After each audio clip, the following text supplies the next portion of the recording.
Konnichiwa, Mina. Welcome to FanficFriday. I actually am very happy to know that a lot of people actually do listen to my Fanfic Fridays. So thank you. And with that being said, let's get into Chapter 6. Now we're going to Chapter 6, Yay! The Oath. So now we should catch up to Lang Wonji finally having the little patches of his new robes. He's starting to stitch them. Mind you that the stitching is like when you started stitching. Oh god. And it's really, really bad. They only had to do it all needle and thread. I mean, I can. It's just, holy crap. Yeah, and in the meantime, while he's doing that, he's hearing outside the cave Wen King and Wei Wuxian still bickering about potatoes. They're still bickering about the damn potatoes. And then Wen King goes to check on Wen Ning. Right when Lang Wonji is about to start on his outer robes, Wen King starts yelling that there's something wrong with Wen Ning. He goes really fast to go check what's going on. He sees that Wen Ning is reacting to something. And when he goes and looks outside, he hears outside there's a commotion going on. When he looks outside, there's all those like black mists of spirits. Oh, they breach the barrier that Wei Wuxian put. There's only 2 layers of that barrier. And then he sees that all the ghosts are trying to get into the cave. And he sees that Wei Wuxian is trying to calm down the ghosts outside. But mind you, this chapter actually speeds along like really, really fast. Everything goes really fast. It's a lot of details, but it's still going really, really fast. So he tells Wei Wuxian that he's needed more in the cave to calm down Wen Ning so that way he doesn't start attacking the Wens. Right. At first he's like, I don't know. But Lang Wonji's like, don't worry, I can patch the barrier. You are needed inside for Wen Ning. So then he successfully patches up the barrier. Right. And all he hears is crying and moanings and people still in a panic. He starts looking around and he sees that near the radish patches, there's this little blob of fabric. And then he starts looking around again, doing like a head count to see like who's there in the field and everything. Right. Then he realizes he doesn't see one person, A-Yuan. Oh shit. He goes running to the radish patches, and A-Yuan is the one that's unconscious and bleeding from the head. He starts panicking, starts checking his vitals real quick, and sees that A-Yuan is okay, and he thinks that they're minor, but he needs to get A-Yuan really fast to Wen King, like stat. He picks up A-Yuan, runs into the cave, he runs into Wei Wuxian and Wen King, and they see that A-Yuan's unconscious. They say to place A-Yuan on the bed. They place him on Lang Wonji's bed because it was the closest. Right. And she starts doing her thing, but Lang Wonji is not letting go of his little hand. Wei Wuxian's in a panic. He's like, oh my god, is he okay? Is he alright? And Lan Shan explains, he's like, I checked his vitals and it doesn't seem like it's something serious or life-threatening, but I just wanted to make sure. And Wen King reassures him he's right, that it's not life-threatening, but he will be unconscious for a bit, and it's going to take a while for him to recuperate. Right. So she starts cleaning off the blood, and after it's clean, and they see that it's a small cut right here on his eyebrow. And she explains that even with small cuts, it could bleed a lot since it's the head. But the thing is, while Wen King was cleaning him up, and Wei Wuxian and Lan Shan are worried, Lan Shan lets something slip out. He whispers, "Sishui." Aww. Wei Wuxian's like, who? And he didn't know he said it out loud. And he's like, it's no one. I misspoke. Well, A-Yuan's still unconscious. Lang Wonji starts being in his thoughts. And he realizes that A-Yuan is never going to call him rich uncle. There is no Sishui. And this one hurt the most for me, because imagine seeing this in the Untamed, which is there is no headband ceremony. Aww. He will never see A-Yuan get his headband in honor of the Lan sect. Aww. Which is really sad if you think about it, because he was there for everything. Now he kind of upset about it, but at the same time, he's happy that A-Yuan will have Wei Wuxian this time. Because in the other life, he didn't have Wei Wuxian. He lost everything. So he lost his grandmother, he lost his family, and he lost Wei Wuxian. So he only had Lan Shan left. Now he actually has Lan Shan and everybody else. But at the same time, he's like, at what cost? All the memories that I had with him and everything, I'm not going to have that in this timeline. Right. In the previous timeline, obviously this happened too. But A-Yuan never had a scar. A month after this event happened, in the other timeline, Wei Wuxian did something that caused all of them to be safe with no one coming out harmed, without Lang Wonji being there. If Lang Wonji did not stop Wei Wuxian, A-Yuan wouldn't have ended up hurt. And he wouldn't have gotten a scar either. So, right. Lang Wonji is starting to beat himself up. Because he's like, he thought he knew the burial mounds, when in reality he doesn't, and from now on he's just going to follow Wei Wuxian's lead. Good. After everything calms down, A-Yuan's now just sleeping.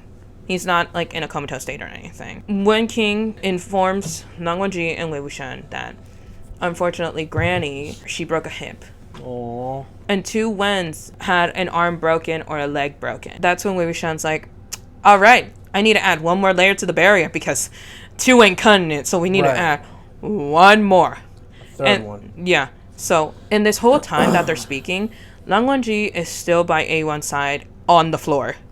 He never left his side. He doesn't leave because he's still worried about him.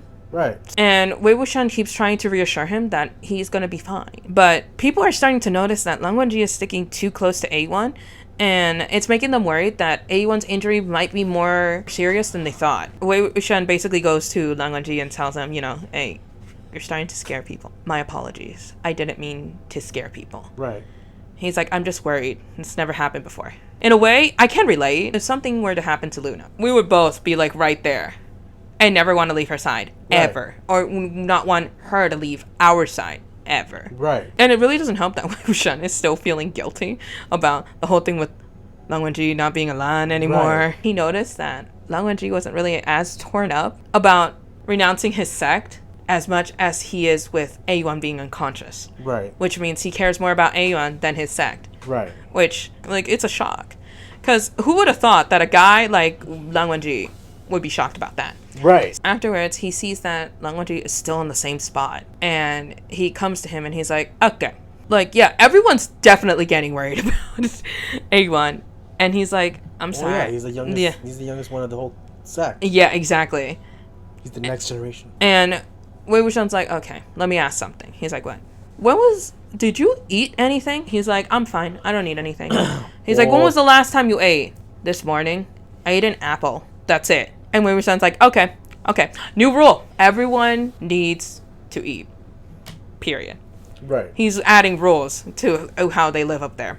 Everyone needs to eat. And it actually makes Lang Wangji finally smile. Aww. And he's like, understood.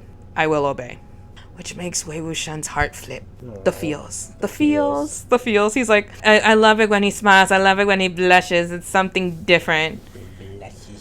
Now, Lang Wangji, after he ate, he starts writing some memories about his brother while he's still next to A1. And he actually starts relating to his brother a lot because he starts thinking about everything with the Lan sect and how everything happened. And he starts thinking about how his brother was the type to have to do really hard decisions. And Seto was so packed that Lang Wangji had to help him sometimes. And he was willing to help his brother because basically he found his brother like his hero. Right. He thought of his brother like his father. He admired him so much. And to basically disappoint him in the end, when it came to him renouncing his sect, it still haunts him a bit.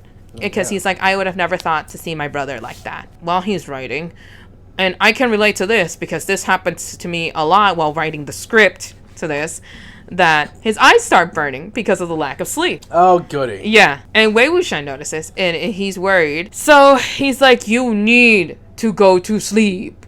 It's nighttime now. You need to go to sleep. He's like, I will once A1 wakes up. No, you're going to sleep now. He's like, okay. And he's like, and not on the floor.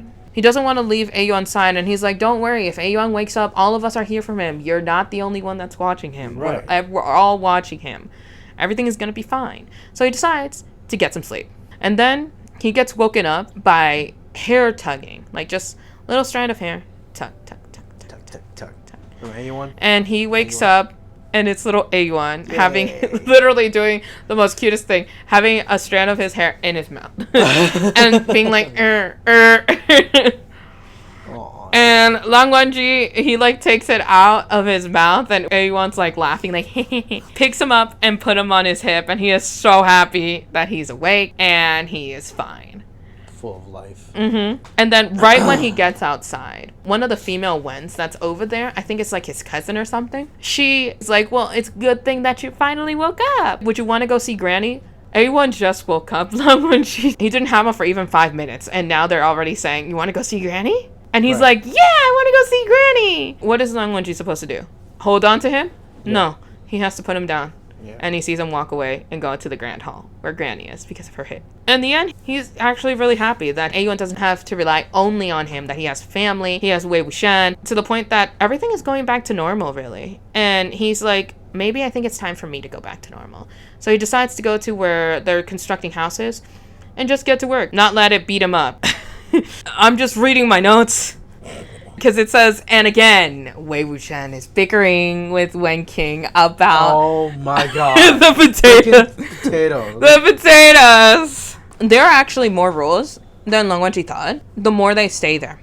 Like, for example, there is one rule that if your clothes get worn out, you're first in line for new ones. Wei Wuxian is exempt of doing yard work since he always is working on things to keep them safe and sometimes makes things explode in the cave. If Wei Wuxian plays too rough with A-Yuan with well water, the water that they drink, he has to make him new robes or like fix them somehow. Or like dry them and wash them. Everyone takes care of A1. The people who are injured are required to rest. And if you complain about radishes, you can only do it in moderation. Those are the rules. Makes no sense. And Lang Wonji knows about rules because he already knows that he broke a lot of old ones, especially one. This is where it comes in, where Lang Wonji starts getting jelly, and because he's not supposed to be envious of other people what they have, but he starts getting jelly of how Wei Wuxian and Wen Qing's relationship is. It seems like it's more than just friendship in his eyes. Right. So he starts getting a little sus about that. And this is actually a big step because that night, even though Lang Wonji is a little sus about Wen Qing, he actually goes to Wen Qing, gives his money to her. Right. And she's like, I can't take this. This is your money. I can't do that. Lan Shan explains it's not his money. It's their money. It's the money for the cause. And that he thinks that it's the right decision since she knows what they need and what to get. And on top of that, if he keeps it, other than his paper, he probably will give in to Wei Wuxian's potato thing. Yay. So he doesn't want to do that. So he decides to give it to Wen Qing because he trusts her. And she's like, okay, thank you. And she's in shock because that's all the money he had. Right. He actually goes back to his bed and starts thinking about how his feelings for Wei Wuxian, they probably would never get reciprocated. Ever. Damn. And if there was any other way to be there for Wei Wuxian that doesn't require him to be his lover, there are some ways.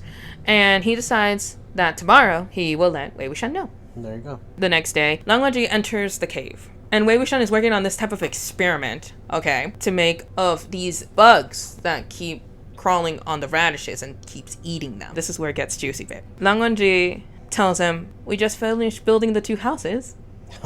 And Wei Wuxian's like, really? Yeah, we should celebrate. And Lang Wonji's like, yeah, that's what they said too, that we should celebrate. He's like, yeah. Oh, but let me find a good spot to actually stop working on these so that way we can go celebrate. And Lang Wonji's like, wait, we should commemorate it in a different way somehow, making it permanent. And this man gets down on one knee and circles his arms and then bows and says that he vows to keep Wei Wuxian and all the ones safe. Okay. That he wants Wei Wuxian to use them at his full disposal and that he will follow him into battle either as the Yingling Laozu or whatever title he decides. And Wei Wuxian's like this, what? He doesn't even have any idea where this is coming from. Right. He's like, so you want everybody basically to treat me like their leader. And he's like, I already know that you wouldn't like that. Right. And he's like, so what are you saying? What do you want us to do? And he's like, I'm saying that we should become something more established, like a clan. And Wei Wuxian's like, hold it right there. Okay. I am not clan leader material. I'm not. I really am not. Okay? There's no way that I'm clan leader material whatsoever. And Lang Wonji's like, I don't understand. It's like, see, look, this is not a clan thing. This is a temporary thing. He's like, so you're planning on leaving? He's like, no, I'm not planning on look, okay, what I'm saying is that this isn't the type of thing that's a clan, okay? We're just all living together in one place, and I know that you lost a lot, and you lost your clan, but can you please just get up? I can't talk to you when you're like that, okay? Because he's still kneeling. The whole time, Lang Wonji is feeling like he's being rejected, even just being his second in command.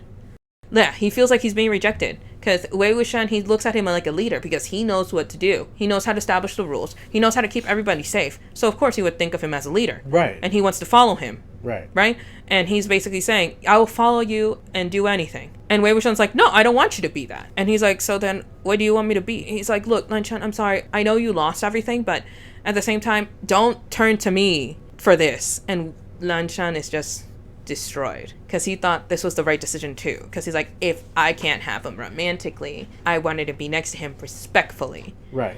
And now I can't even have him respectfully, and he doesn't even want me like that. And he's like, my apologies, I misspoke. He's like, Lanchan, the 2 houses are finished. Everybody is gathering in the mess hall. And he just walks out. Oh, good. With his heart on his sleeve. And that's the end of chapter 6. You know, it's kind of sad that things ended up like that. I mean, would anybody see it coming that Zewu-jun actually does not want to be a cultivation leader? I mean, he doesn't have a core and everything. We all know that. But Lanchan doesn't. And he's like, well, everybody's already taken his guide already. Might as well put a label on it. But of course, Wei Ying does not want to put a label on it. And so because of that, Lanchan feels rejected and depressed and upset. There's a lot wrong with Lanchan. Did we ever think specifically if Lanchan suffers from this trauma? You know, like PTSD, depression, all of that. Probably, right? Like, has anybody ever looked into it that he actually has like a lot of mental issues? But anyways, I hope you guys like the update, and there will be more fanfiction Fridays to come. And I will be dressed like this for the next few entries because these were recorded a while ago and I did not have an intro or an outro at the time. So with that being said, I'll see you guys next time. Remember, being weird is what? Better than being normal. Bye bye, and 再见.